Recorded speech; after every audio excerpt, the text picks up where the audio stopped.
네, 오늘은 물리 1 2-A, 즉 물질의 전기적 특성에 대해서 한번 해보겠습니다. 물론 반도체와 다이오드 부분은 아직 안 나가서 11번까지만 풀 거예요. 1번부터 봅시다. 물질은 원자로 이루어져 있으며 원자는 원자핵과 전자겠죠. 예, 전자로 구성되어 있고 당연히 전자는 음전하를 띠고 맞는 말이고요. 그래서 원자핵과 기역 사이에는 서로 당기는 전기력이 작용한다. 그쵸? 원자핵은 플러스고 전자는 마이너스니까 맞는 말이고요. 언제나의 전자는 정지해 있지 않죠? 뭐 움직이고 있습니다. 3번의 답입니다. 2번 러더퍼드, 그러니까 이건 음극선 실험이고요. 톰슨이죠. 전자를 발견했습니다. 이건 러더퍼드고 알파 입자 산란이죠. 원자핵을 발견했어요. 그래서 음극에서 방출된 전자죠. 전자를 발견했으니까 음전화되는 거 맞고요. B는 양전화를 띈다. B는 원자핵입니다. 그래서 양전화되는 거 맞는 말이고요. 원자핵 공간의 대부분은 B가 차지한다. 원자의 대부분의 공간은 비어 있습니다. B가 차지하지 않습니다. 3번의 답이겠죠. 3번 봅시다. A의 작용하는 전기력 크기가 F고 전기력 방향이고 B는 음전하다. 자, 이거 두 개밖에 없으니까 서로 밀리고 있는 거죠. A가 B를, B가 A를 서로 F씩, 즉 작용 반작용이니까 똑같이 밀고 있을 겁니다. 그러니까 밀고 있다라는 건 같은 전하라는 소리고 A가 마이너스겠죠. 맞는 말이고요. 맞는 말이고요. 맞는 말입니다. 5번이 답이겠네요. 4번 봅시다. 대전된 도체고 뭐 어려운 말은 아니고 그냥 뭐 점전화랑 비슷하게 보셔도 됩니다. 그래서 서로 당기고 있고 이거 서로 밀고 있죠. 그러니까 대전이 안 돼 있다면 서로 이렇게 나란히 서 있었을 텐데. 그래서 A랑 B는 서로 다르고 A랑 C는 서로 같겠네요. 그럼 B랑 C는 서로 다르겠죠. 문제 봅시다. A와 B 사이 서로 당기고 있죠. 맞는 말이고 A가 C 전기력이 C가 A 전기력 크기보다 작을 수가 없죠. 작용 반작용 법칙에 의해서 같습니다. 틀린 말이고요. B와 C는 다른 종류의 전하로 대전되어 있다. 맞는 말입니다. B는 A랑 다르고 C는 A랑 같으니까요. 다음 번이 답이겠네요. 5번 봅시다. 보기 전에 이거 한번 볼게요. 쿨럼 법칙에 의해서 두 점전화 사이의 전기력 계산할 때 분모의 거리의 제곱이 들어가죠. 이거 어디서 본 건데 사실 그 에너지 준위에서 n제곱분의 마이너스 13.62v 나왔던 거 기억하시나요? 그래서 이게 뭐 중요한 건 아니고 사실 n 값이 커지면 커질수록 이 에너지 준위 사이의 간격이 줄어들었다라는 말을 하고 싶었던 건데 그게 뭔 소리냐? 거리가 멀어지면 멀어질수록 얘네 둘이 차이가 점점 줄어든다는 소리요. 즉 B가 C에 주고 있던 전기력이랑 A가 C에 주고 있던 전기력은 C가 A와 B에 가까우면 가까울수록 차이가 커요. 근데 멀어지면 멀어질수록 얘네들이 분모의 차이값은 점점 줄어듭니다. 예를 들어 뭐 지금 여기 거리가 1이라고 쳐봐요. 그럼 얘네들이 차이는 유의미하게 납니다. 예를 들어 A의 전하가 3이고 B의 전하가 1이고 C의 전하가 1이라고 쓸게요. 그럼 A가 C에 주는 전하량은 4분의 3이고 B가 C에 주는 전하량은 1분의 1이 될 거예요. 근데 C가 한 칸 더 떨어졌다 쳐봅시다. 한 칸 떨어져 있고 두 칸 떨어져 있다 쳐봐요. 그러니까 한 칸 오른쪽으로 간 거죠 C가. 그러면 B는 4분의 1만큼 줄 거고요. A는 총 3이니까 9분의 3만큼 줄 거예요. 즉 멀어지면 멀어질수록 분모의 차이가 줄어요. 그럼 뭐에 의해서 크기가 결정되냐면 전하량에 의해서 크기가 결정됩니다. 그러니까 초반에는 A가 전하량이 더 크지만 거리가 멀어서 A가 졌어요 B한테. 근데 거리가 멀어지면 멀어질수록 원래 전하량이 큰 놈이 이긴다 이 소리입니다. 거리가 큰 영향을 주지 않는다고요. 그래서 이게 무슨 의의가 있냐? 뭐 모의고사에도 이런 유형의 문제가 조금씩 나왔었는데 일단 순특한 문제를 한번 먼저 봅시다. C가 가까웠다가 멀어져요. 근데 전기력의 방향이 달라졌어. 그럼 A랑 B가 일단 C에 작용하는 전기력의 방향이 달랐겠죠. 그래서 D에 있을 때는 뭐 A든 B든 누군지 모르겠지만 누가 한 명이 이겼고 옮기니까 그 다음 또 누가 이겼다 그 소린데 만약에 B가 A보다 전하량이 더 크다고 쳐봅시다. 그럼 D에 있나 ED에 있나 언제나 B가 이기겠죠. 그러니까 그러면 안 된다는 소리고요. A가 B보다 전하량이 큰데 C가 가까이에 있으니까 즉 C가 B와 가까이 있으니까 이때는 질 수 있어. 그래서 이때는 B가 더 클 수 있어. 근데 거리가 멀어져. 그럼 거리가 주는 차이가 얼마 안 되잖아요.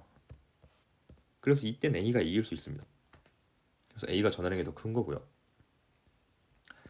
그래서 A가 이때 이겼고 B가 이때 이겼어. B가 이때 이겼는데 마이너스 X 방향으로 당기고 있다는 건 B가 C를 당기고 있고 A가 C를 밀고 있다는 소리겠죠. 그래서 B가 C를 당기려면 B는 음전화, A는 양전화해야 된다.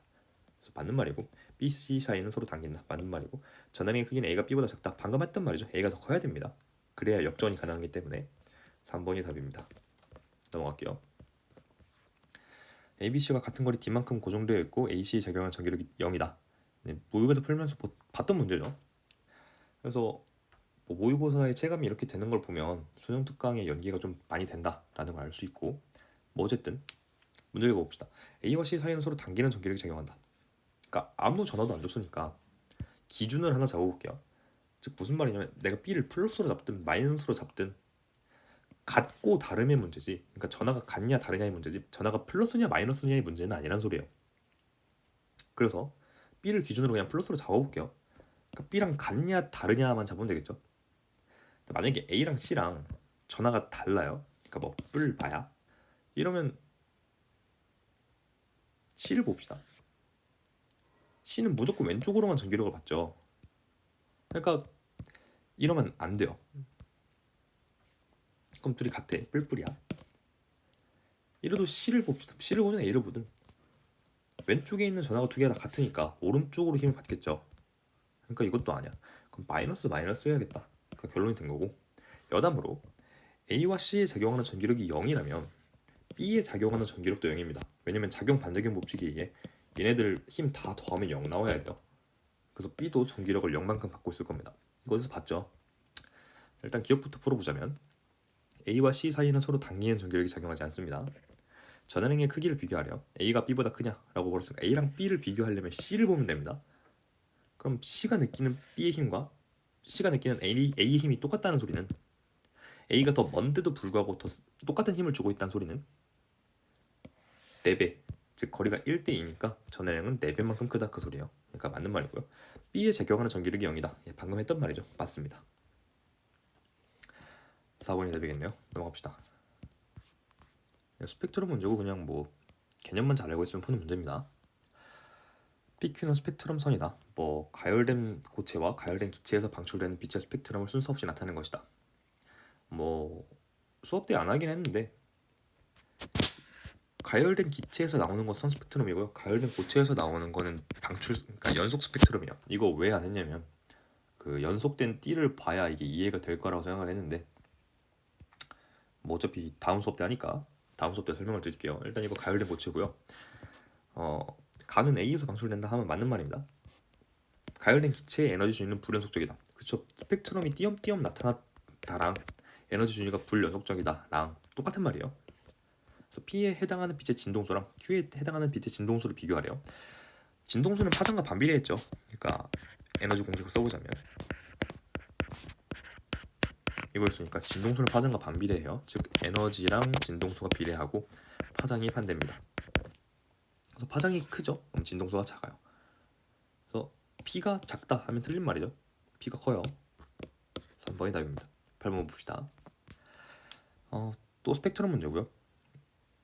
기억과 니은은 각각 A랑 B의 스펙트럼 선이다. 네, 뭐 문제 읽어봅시다. 기억에 해당하는 빛이 방출될 때 전자의 에너지가 증가하냐 했는데 전자가 위에서 아래로 떨어져야 에너지를 방출하죠. 그러니까 틀린 말입니다. A는 니은에 해당하는 빛을 흡수할 수 있다. 니은은 여기 있는 거죠. A는 니은의 에너지 준위를 갖지 않아요. 그러니까 틀린 말입니다. 광자 한 개의 에너지는 기억에 해당하는 빛이 니은보다 크다. 일단 당연히 맞는 말일 거고 왜냐면 기억력이 틀렸으니까. 왜 그러냐면 파장과 반비례하는 게 진동수와 에너지라고 그랬죠. 그러니까 파장이 크니까 반대로 여기는 에너지가 큽니다. 그러니까 맞는 말이에요. 기본이 답이겠죠. 넘어갑시다. 나는 들뜬 상태의 수소 원자다. 얘는 바닥선 가는 바닥이고. 문제 읽어봅시다. 원자핵과 전자 사이는 서로 당기는 전기력이 작용한다. 얘 당연한 말이죠. 전자에 작용하는 전기력의 크기는 가가 나에서보다 작다. 얘 전기력의 크기 계산하는 건 훌렁 법칙이었죠. 거리가 멀죠. 여기가 더 셉니다. 그러니까 틀린 말이죠. 가에서 나로 될 때, 즉 들뜬 상태에서 바닥 상태로 되면 에너지가 감소하는 거고 그 감소한 에너지만큼 방출하겠죠. 맞는 말입니다. 3번이 답이겠네요. 10번 봅시다. ABC에서 방출되는 빛의 진동수는 각각 뭐 1, 2, 3이고 1, 2, 3 순서대로 크다. 그럼 이 중에서 가장 큰 진동수를 구하려면 일단 에너지랑 진동수랑 비례한다를 알고 있었어야겠죠. 에너지랑 진동수랑 비례하니까 에너지가 가장 큰 쪽을 찾으면 됩니다. 당연히 A가 크고요. B랑 C 중에선 C가 더 큽니다. 뭐 간격 보면 알겠죠. 그래서 A가 F1에 해당되고 C가 F2, B가 F3에 해당될 겁니다. 그래서 맞는 말이고요. 방출되는 광자 한 개 에너지는 B가 C보다 크다.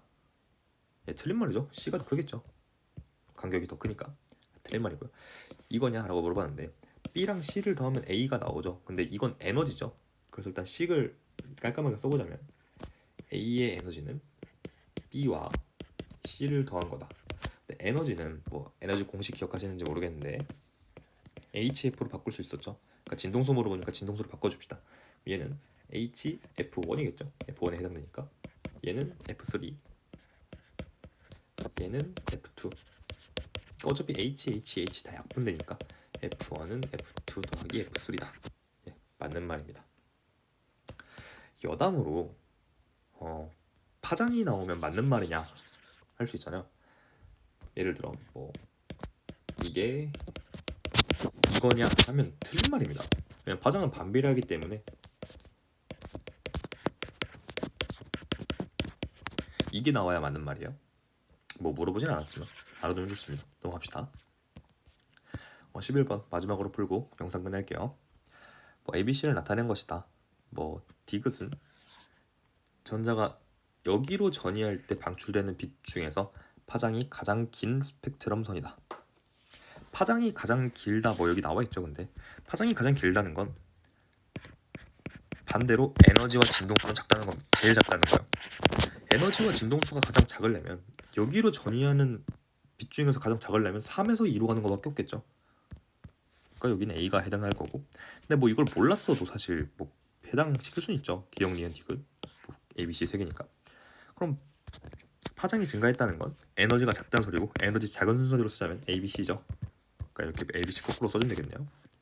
맞는 말이고요. B에서 방출되는 전자 한 개의 에너지 구하려. 즉 차이값 구하면 되겠죠. B는 차이값이 이만큼입니다. 0.85냐 물어봤는데 3.4와 0.85의 차이가 0.85는 아니겠죠. 그러니까 계산할 필요 없이 아니겠습니다. 니은에 해당하는 빛의 진동수는 디귿에 해당하는 빛의 진동수의 2배냐? 라고 물어봤는데 뭐 진동수를 물어봤지만 준 건 에너지죠. 그러니까 에너지로 바꿔서 생각하자면 에너지가 2배냐 물어본 거랑 똑같은 말입니다. 그래서 니은에 해당하는 빛의 에너지를 구하긴 해야겠네요. 그러니까 뭐 마이너스 떼서 그냥 니은에 해당하는 빛의 진동수는 3.4 빼기 0.85라고 쳐봅시다. 디귿은 A였죠. 그러니까 A는 3.4와 1.51의 차이입니다. 이렇게 계산해 볼게요. 일단 90을 빼면 25, 25 이거겠네요. 일단 얘는 일단 1.5를 빼면 1.9에 하나 더 빼야 되니까 1.89. 2배는 아니겠네요. 2배 아니죠. 틀린 말입니다. 1번이 답이겠네요. 네, 그래서 문제 풀이는 여기까지 하고 다음 수업 시간 때 봅시다.